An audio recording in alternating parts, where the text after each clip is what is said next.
மிதுன ராசியில் பிறந்தவங்களுக்கு உங்களுடைய ராசிநாதன் புதன் 8ஆம் இடத்துல இருக்கார். ஆறுதலான விஷயம், அவர் சுக்கிரன் நட்சத்திரம், சுக்கிரன் 9இல் இருக்கார்.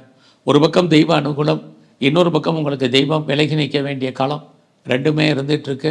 அதனால் எல்லா விஷயத்துலேயும் கவனமாக இருங்க. தேவையில்லாத விஷயங்களை மற்றவங்களோட பேசாதீங்க. குறிப்பாக கவர்மெண்ட் சம்மந்தப்பட்ட விஷயங்களில் எச்சரிக்கையாக இருங்க. இது ரொம்ப முக்கியம். யாருக்கும் பெருசாக பணம் கடன் கொடுக்காதீங்க.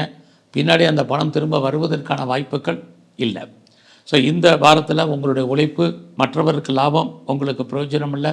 உங்களுடைய பணம் பொருள் முடங்கி கொள்வதற்கான வாய்ப்புகள் நிறையா இருக்குது. ஸோ இந்த வாரத்தை பொறுத்த வரைக்கும் உங்களுடைய ஃபைனான்சியல் பொசிஷன் நார்மலாக தான் இருக்குது. வருமானங்கள் இருக்குது, அதற்கு தகுந்த செலவுகள் உண்டு.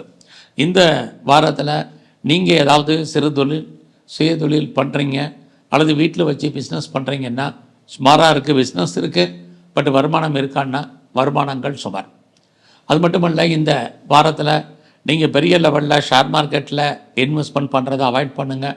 ஷேர் மார்க்கெட்டில் இன்வெஸ்ட்மெண்ட் பண்ணுறது, லாட்டரி டிக்கெட் வாங்குறது, ஆன்லைன் பிஸ்னஸ் பண்ணுறது, மியூச்சுவல் ஃபண்டில் இன்வெஸ்ட்மெண்ட் பண்ணுறது, ஆன்லைன் ட்ரேடிங் பண்ணுறது, குறிப்பாக இன்ட்ரா ட்ரேடிங் பண்ணுறது எல்லாமே அடக்கி வாசிங்க.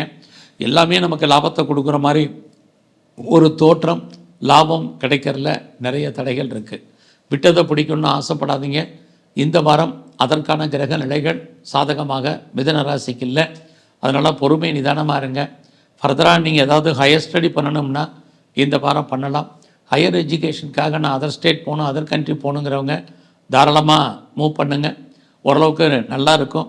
யாரெல்லாம் கம்பெனி மாறணும், ப்ரொஃபஷன் சேஞ்ச் பண்ணணும்னு நினைக்கிறவங்க இந்த வாரம் சேஞ்ச் பண்ணலாம். இந்த வாரத்தில் சேஞ்ச் ஆஃப் ப்ரொஃபஷன் இருக்குது.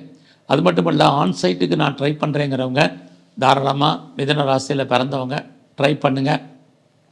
இந்த வாரத்தில் உங்களுடைய வேலை வாய்ப்புகளை பொறுத்த வரைக்கும் நார்மலாக தான் இருக்குது. வேலை இருக்குது, பட் வேலையில் மாற்றங்கள் இருக்குது. குறிப்பாக வேலையில் நீங்கள் எதிர்பார்க்கக்கூடிய அத்தனை முன்னேற்றங்களுக்கும் நிறைய தடைகள் இருக்குது. இந்த வாரத்தில் உங்களுடைய உடல் ஆரோக்கியத்தில் கவனம் செலுத்துங்க. இந்த வாரம் முழுவதுமே நீங்கள் சிவ வழிபாடும், எங்கெல்லாம் பெருமாள் இருக்காரோ பெருமாளையும் கும்பிட்டு வாங்க.